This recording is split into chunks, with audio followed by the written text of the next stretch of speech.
Madame, monsieur, à vos marques, prêts, roupillés. Décollage immédiat, en effet, pour un voyage dans les bras de Morphée. Et oui, cette semaine, à l'approche de la journée mondiale du sommeil, ce sera le 22 mars prochain, nous plongerons ce matin dans vos nuits et celles de nos voisins. 6h42. 6h42, c'est le temps que passent les Français à dormir. C'est 1h30 de moins qu'il y a 100 ans. Des chiffres selon une étude publiée en début de semaine. Mais qu'en est-il ailleurs dans le monde? Eh bien, c'est ce que nous verrons avec nos correspondants du jour. Et vous le savez, en raison du décalage horaire avec certains d'entre eux, toute la séquence qui suit a été bien sûr enregistrée. Alors pour nous tenir en éveil, voici non pas 4 marchands de sommeil, mais 4 oiseaux de nuit. Alban Mikosi pour commencer, Alban qui nous donne rendez-vous en Italie, Sandrine Mercier qui nous attend elle en Espagne, Sylvain Le Petit qui a fait le déplacement en Jordanie et puis Alexia Kefalas que l'on rejoindra en Grèce. Alors pour la toute première escale, direction l'Italie en effet, où la durée du sommeil serait, dit-on, proportionnelle à la taille du lit. Bonjour Alban. Alors comme ça les Italiens le choisissent, leur lit XXL, pour éviter toute querelle de couple, car pour eux, apparemment, pas toujours facile de dormir à deux, c'est ça ?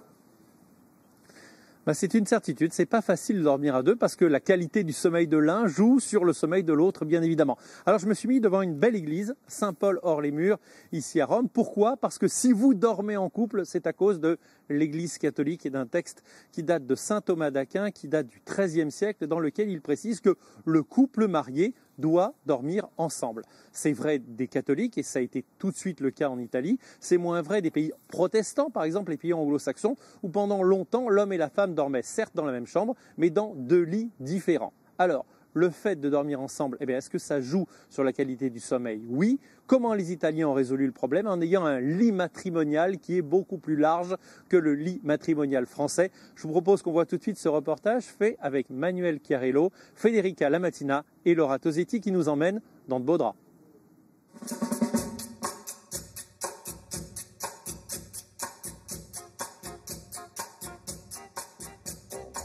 Pour tout jeune couple qui démarre, l'achat du lit commun est un moment important. Selon les goûts, on le choisit inclinable ou pas, le matelas souple, ferme, moelleux, avec des ressorts ou en mousse. Mais une donnée dépend de votre pays de résidence, la largeur du lit.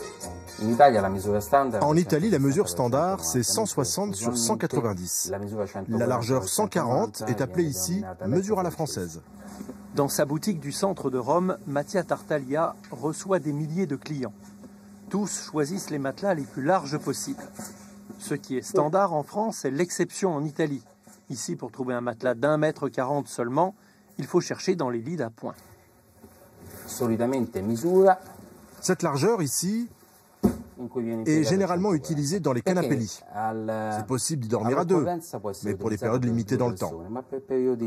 Ça veut dire en cas de besoin ponctuel, on utilise le 140. L'une des raisons, c'est la taille moyenne des chambres à coucher, 12 mètres carrés en France, presque 20 en Italie, où le prix de l'immobilier est plus bas et les constructions plus anciennes, qui datent d'une époque où les chambres étaient plus grandes. Mieux vaut dormir confortablement. C'est pour cela que les lits italiens sont les meilleurs. J'ai envie d'avoir de la place. Si je pouvais, je dormirais dans un lit encore plus grand. Les lits plus grands sont-ils une des raisons de cette qualité du sommeil? Nous sommes allés poser la question à l'hôpital Gemelli de Rome, qui possède un service spécialisé dans l'étude de nos nuits. Le docteur Grazia Rizzotto y étudie depuis 20 ans la qualité du sommeil, les mouvements dans la nuit, la respiration, parfois d'éventuels ronflements. Et sa conclusion est claire. Dormir dans un lit plus large permet d'être moins sensible aux perturbations causées par votre conjoint. Une dame me dit « Docteur, j'ai l'impression de dormir à côté d'un cheval qui me donne des coups de sabot en permanence. » Dans ce cas, la pathologie dont souffre un patient interfère sur la qualité de sommeil de son partenaire. En Italie, la durée moyenne du sommeil pour un adulte est de 7h53, soit presque 1 heure de plus qu'en France. L'Italie fait partie des 10 pays du monde où l'on dort le plus. C'est en Asie du Sud-Est que l'on dort le moins, et statistiquement, c'est aussi là-bas que les lits sont les plus étroits. Donc, on l'a entendu, l'Italie fait partie des pays où l'on dort le mieux, mais les Italiens sont pourtant des couches-tard, me semble-t-il, Alban. Oui, il y a deux Europes. Il y a l'Europe méditerranéenne où on couche globalement tard, alors 22h, 23h au moins en Italie, en France et même encore plus tard en Espagne. Oui, mais c'est différent de l'Europe anglo-saxonne, l'Europe scandinave, où on se couche plus tôt parce qu'on a dîné plus tôt. Il y a une conséquence qui est assez drôle. Les journaux télévisés dans les pays scandinaves ou anglo-saxons sont à 19h, chez nous à 20h et en Espagne après 21h. C'est bien la preuve que les gens sont décalés dans le temps et pour autant, eh bien, la durée de sommeil en Europe, eh bien, elle diminue dans tous les pays. Ainsi, je crois que vous allez le dire tout à l'heure dans l'émission. Effectivement, merci beaucoup Alban et à très vite évidemment. Alors pour la suite de ce métro boulot dodo, direction l'Espagne à présent, le pays de la fiesta mais surtout de la siesta. Bonjour Sandrine. Alors comme ça, on pique un petit somme aux environs de 16h. Bonjour Laurent, c'est vrai qu'ici en Espagne, regardez aujourd'hui avec ce beau temps, ça donne de suite envie de sortir son transat pour se reposer au soleil. Mais pourtant, figurez-vous que la siesta fait aujourd'hui plus partie du stéréotype, c'est plus un cliché espagnol qu'une réalité. D'ailleurs, plus de 60% des Espagnols disent ne jamais la faire. Il y a quand même, heureusement, les irréductibles dormeurs, comme ce village sur la Costa Blanca près de Valence, où la sieste là-bas est sacrée. Alors, on vous emmène flâner au pays de la siesta avec Marie Bolinches et Johan Prodhomme. Le rythme est frénétique, le travail harassant. 8 heures par jour, Antonio récolte des oranges dans ce champ près de Valence. Nous ne sommes qu'au mois de mars, mais déjà, la température frôle les 30 degrés à midi. En juin, juillet, on ne peut pas travailler sous le soleil après 13h30, 14h maximum. Ensuite, on rentre chez nous, c'est indispensable de se doucher, manger un morceau et faire la sieste. La sieste est obligatoire. Dans une région où la plupart des habitants travaillent au champ, la sieste est sacrée. À Ador, 1400 habitants, elle est même protégée par les plus hautes autorités. Il y a 4 ans, la mairie a publié ce texte. C'est un arrêté municipal. En été, on le diffuse dans tous les haut-parleurs de la ville pour que les habitants ne fassent pas de bruit entre 14 et 17 heures. 14 heures, le temps semble se figer. Les enfants sont priés de rentrer chez eux, le volume des radios et téléviseurs est au plus bas, le silence est presque total. Chacun rentre chez soi pour se reposer, faire une petite sieste, se détendre avant de reprendre le travail. Et monsieur le maire ne déroge pas à la règle. Si la sieste est devenue une institution espagnole, ce n'est pas que nos voisins sont paresseux, mais plutôt qu'ils se couchent tard. En moyenne, les Espagnols vont au lit 1h30 plus tard que les Français. Cette clinique madrilène est spécialisée dans les troubles du sommeil. Pour le docteur Garcia, la sieste a toute sa place en Espagne. Les Espagnols ont un déficit chronique de sommeil. Nos horaires sont très différents des horaires français. Ici, on reste dehors en soirée, on rentre beaucoup plus tard. Pourtant, la sacro-sainte siesta est en danger. Seuls 18% des Espagnols la pratiquent encore au quotidien. Dans les grandes villes, difficile de rentrer chez soi pour se reposer quelques minutes. À Barcelone, certains sont même prêts à payer. Je prendrai un café après ma sieste. Pour s'offrir quelques minutes de repos. Voici le premier bar à sieste de la ville. Un espace pensé pour les employés de bureau et les étudiants qui vivent en périphérie. Certains jours, j'ai cours le matin, puis en fin d'après-midi. Alors entre les deux, je viens ici faire une petite sieste. En prime, les clients peuvent bénéficier des conseils du patron. Un Français installé depuis 2 ans au pays de la sieste. Je recommande du coup de prendre un café avant une sieste et de venir dormir une vingtaine de minutes à peu près. Après se réveiller doucement et là on est reparti assez bien pour toute la journée. La sieste, café compris, coûte 4,50 €. Quelques minutes de repos qui valent de l'or.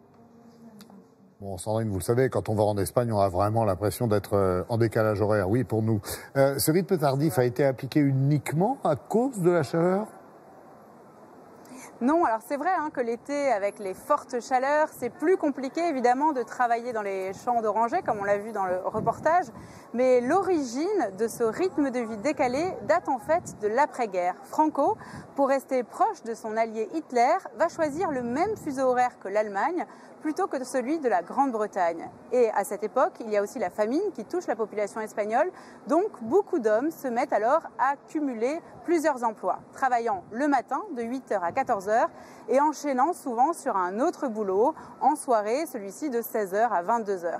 D'où cette fameuse pause déjeuner tardive, forcément, et la sieste pour repartir ensuite travailler. Voilà, Laurent, comment on se retrouve aujourd'hui avec des horaires complètement décalés. Intéressant. Mais entre nous, Sandrine, l'Espagne peut-elle, veut-elle vraiment en finir avec la sieste ? Alors, l'Espagne essaye surtout de changer les journées à rallonge, considérées comme pénibles pour la grande majorité des Espagnols. En 2016, le gouvernement a proposé de changer le fuseau horaire sur celui de Greenwich.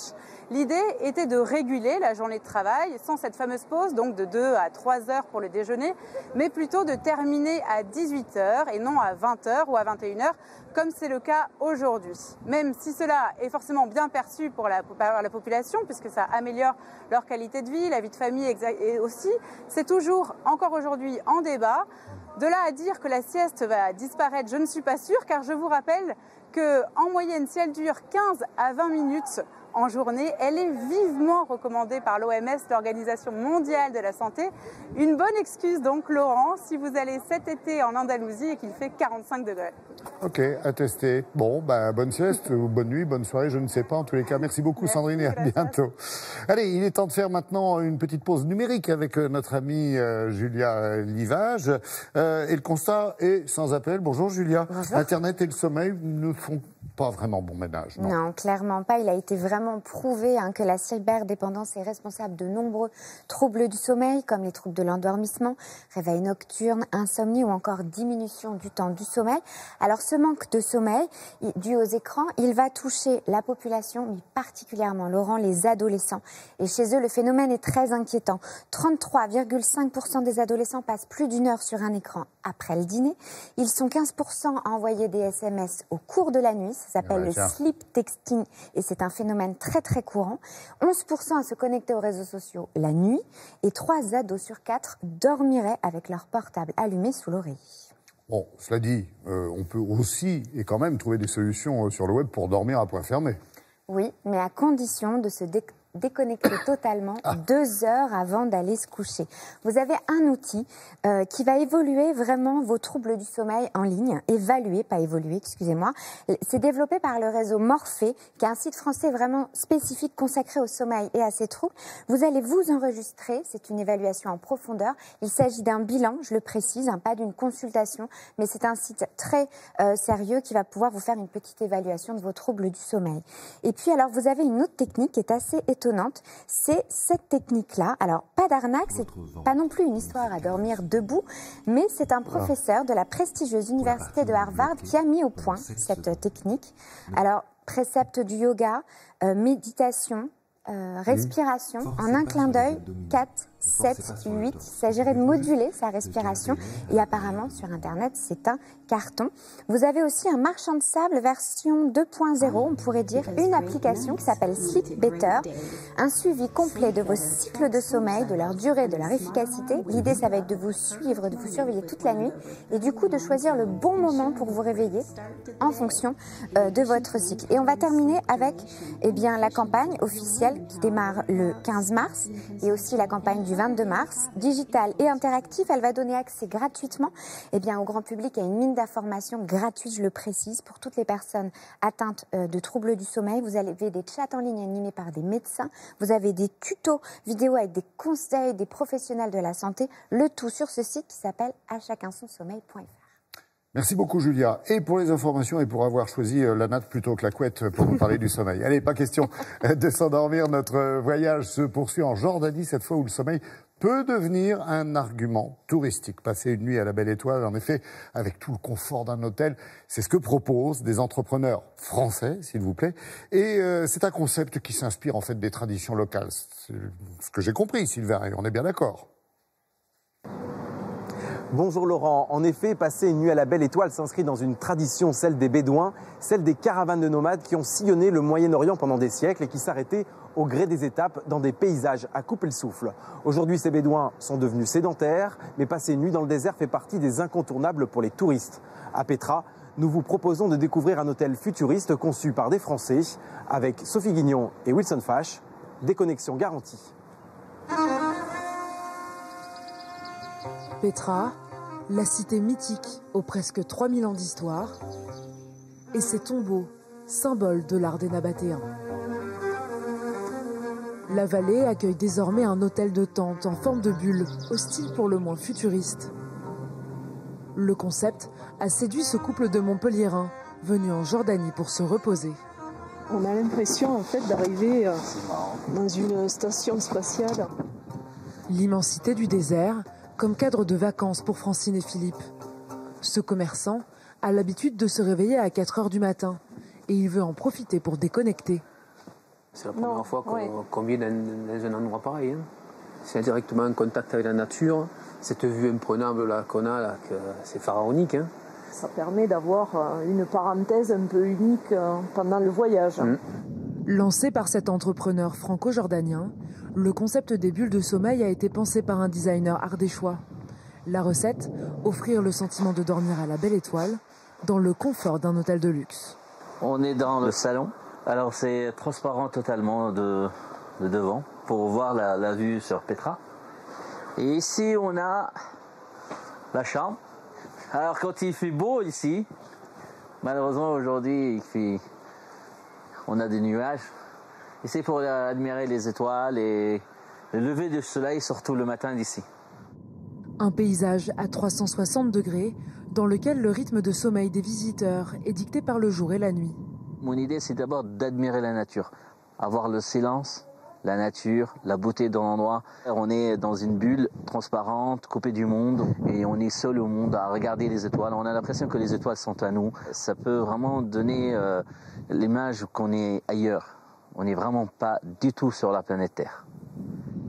Une autre planète où le soleil perce enfin les nuages juste avant de se coucher. Pour faire découvrir les traditions locales, le propriétaire a également fait construire une authentique tente bédouine. Pendant des siècles, des générations de nomades ont ainsi veillé en musique autour du feu avant d'aller s'assoupir tous ensemble sous la tente. Ça me rappelle le temps d'avant. Les tentes d'autrefois avaient plus de valeur que les maisons d'aujourd'hui. Pour Francine et Philippe, c'est l'heure de l'extinction des feux. Le début d'une longue nuit de sommeil.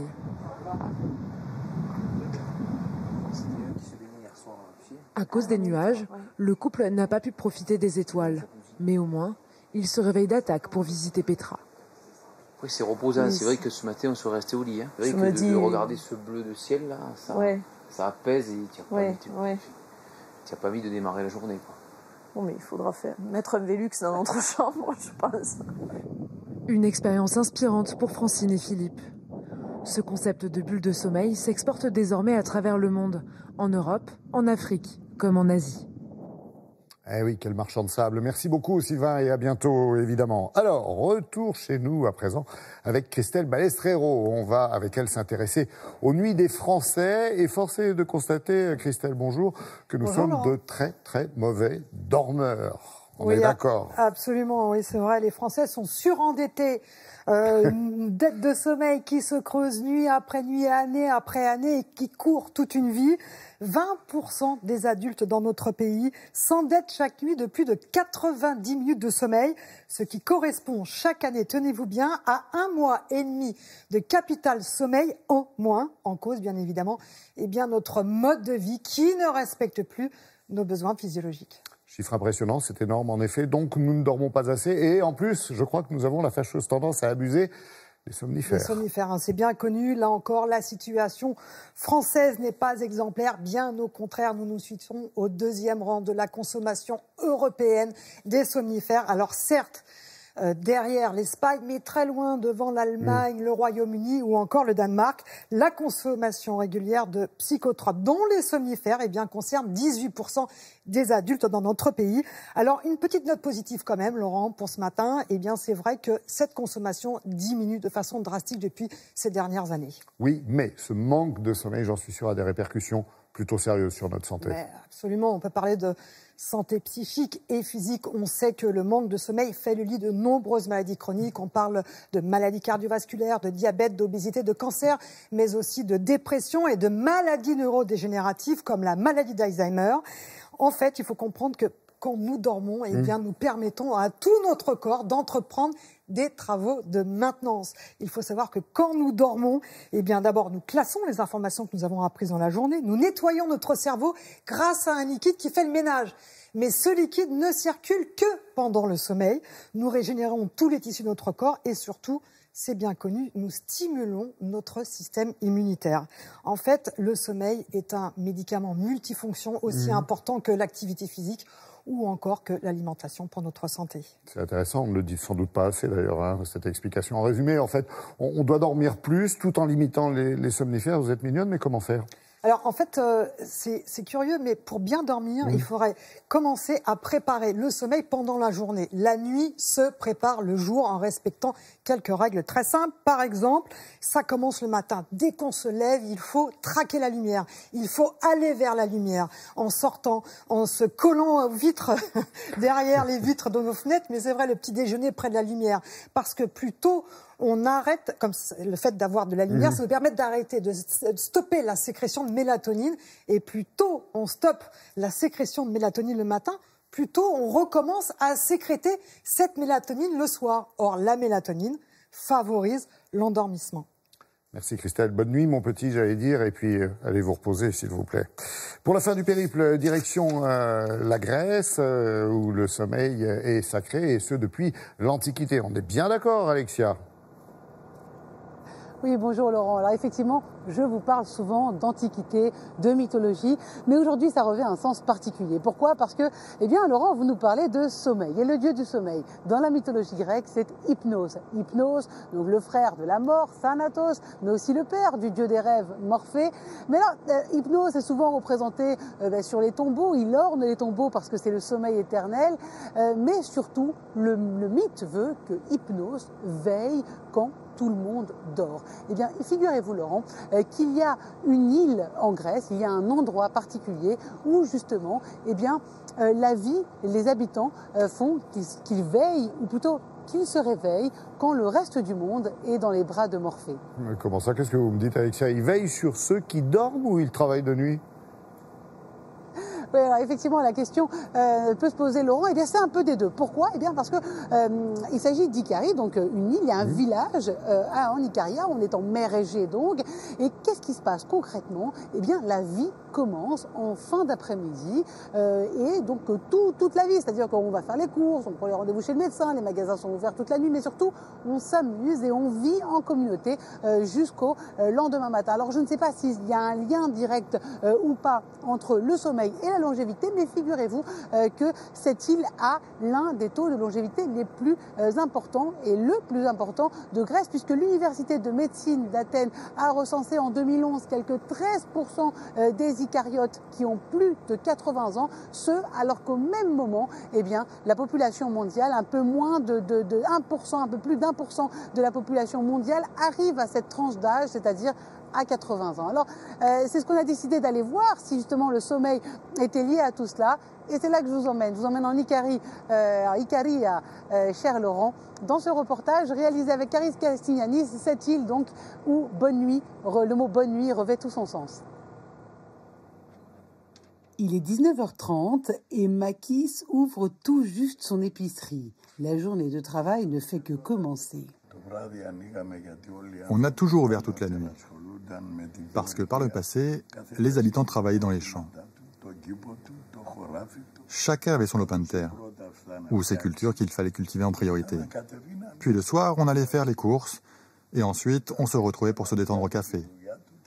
Ouvrir la nuit, c'est donc resté une tradition. Rien d'étonnant dans ce village de Christos, sur l'île d'Ikaria, où la vie commence au moment où le reste du pays s'endort. D'ailleurs, l'été, l'île est réputée pour ses fêtes locales avec danses traditionnelles au son du violon et autres instruments folkloriques.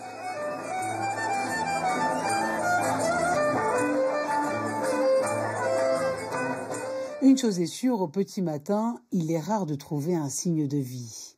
Un calme plat règne et se tempère au fil des heures. C'est un autre rythme de vie, un peu inversé. Il faut savoir que l'équilibre du corps ne se trouve pas sans sommeil profond et de durée déterminée. Il n'y a pas de peu ou beaucoup de sommeil, mais du sommeil de qualité. Il faut s'endormir quand le corps le demande. Ici, on le fait après une journée de 8 heures de travail, qui se termine le matin. Notre sommeil est donc réparateur. Le peu de sommeil ne semble pas avoir d'effet négatif sur les eucaryotes. Cette île détient en effet le record des centenaires de Grèce. Sur les 9000 habitants de l'île, 3000 ont plus de 96 ans. Les eucaryotes ne sont pas de gros dormeurs. Ils ont toujours travaillé beaucoup, même la nuit, et aiment se reposer et faire des siestes. Ainsi, le mode de vie, l'activité physique, danser la nuit ou faire du vélo, la beauté apaisante des paysages de l'île, la verdure ou encore la délicieuse musique des chutes d'eau semblent idéales pour avoir un sommeil réparateur. Mais certains habitants de l'île vont même plus loin dans cette philosophie.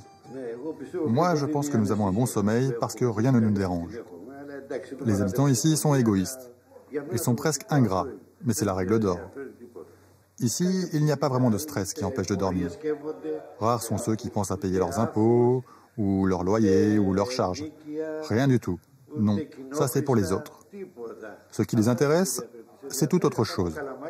C'est aller pêcher ou s'occuper de leurs chèvres.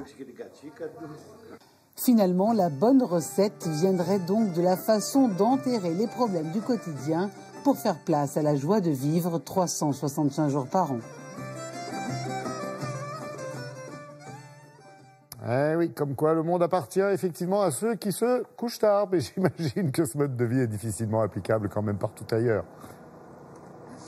C'est un très bon point que vous soulevez, Laurent, parce que figurez-vous que des professeurs venus de toute l'Europe se sont rendus à Ikaria justement pour étudier ce phénomène et voir ce qui se passait. Et même des professeurs grecs n'ont pas été très loin, ont été dans un village à côté de celui de Christos que l'on vient de voir, pour voir s'il y avait le même phénomène, c'est-à-dire ce mélange avec ce côté vivre tranquillement, ce que les habitants appellent le rachati, ça veut dire très doucement, très tranquillement, et puis la joie de vivre, le même microclimat, mais sans sommeil inversé. Et figurez-vous que le taux de longévité baisse radicalement. Donc est-ce qu'il y a un effet avec ce sommeil inversé ou pas? C'est très difficile à prouver. Il faut surtout du temps et encore beaucoup d'études. Ce qui est sûr, c'est que le sommeil des eucaryotes reste d'un cas d'école, cher Laurent.